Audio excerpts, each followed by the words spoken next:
Hello, this is Glenn. I'm part of the Quacera team. I'd like to bring a little update from the week for the week ended last Friday, August 21st. It was an interesting week to say the least.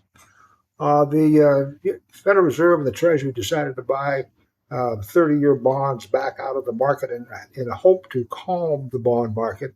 It had just the opposite effect. It got the bond market worried. So bond yields actually climbed, that is, bond prices went down.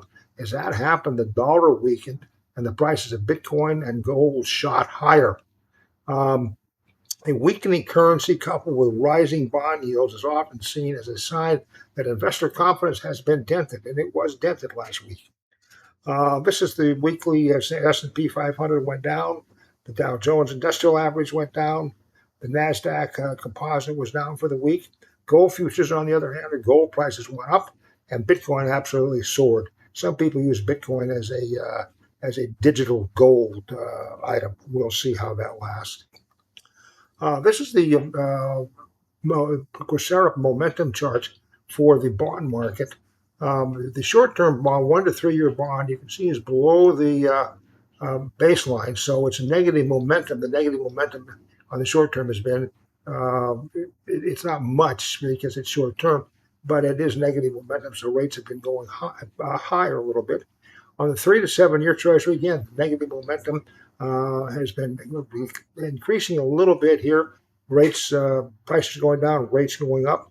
In the 7 to 10 year bond, you can see the movement here, where the negative momentum has been increasing as we've been going along, which means that prices are going down at a faster rate, and interest rate, long-term interest rates are rising, and it's really been happening in the 20-year bond.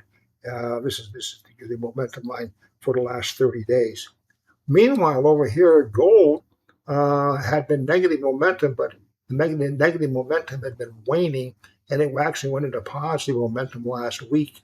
And then Bitcoin, same type of pattern. It went positive last Thursday and Friday. This type of pattern, with the bonds going one way, prices going down, yields going up, and gold and a substitute for gold rising. This is usually a scary scenario for the stock market. This is the quadrants, the Quacera quadrants. The A quadrant, which is positive momentum and outperforming the market. The B quadrant, which is positive momentum, underperforming the market. The C quadrant here is negative momentum but outperforming the market. And the D quadrant is negative momentum and underperforming the market. The interesting thing here is that the A quadrant has been the population has been declining. The C quadrant that has very little, if anybody, in it, and the D quadrant has been about the same. What's been increasing is the B quadrant. So this implies that there's sector rotation within the market. The former leaders are being replaced by new groups, while the market average is more or less march in place.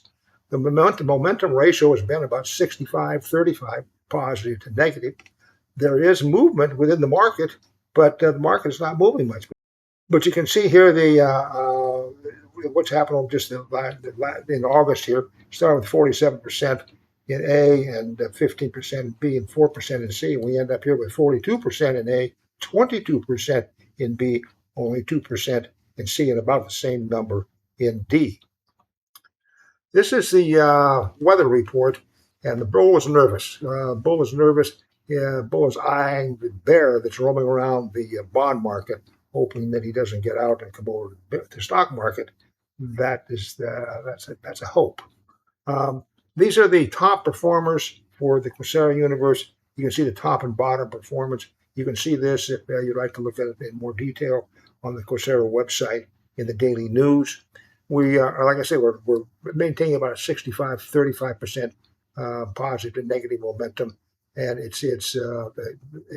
B has been increasing, A has been decreasing, and there's not much in C. If you'd like to watch this on a daily basis, just take a peek.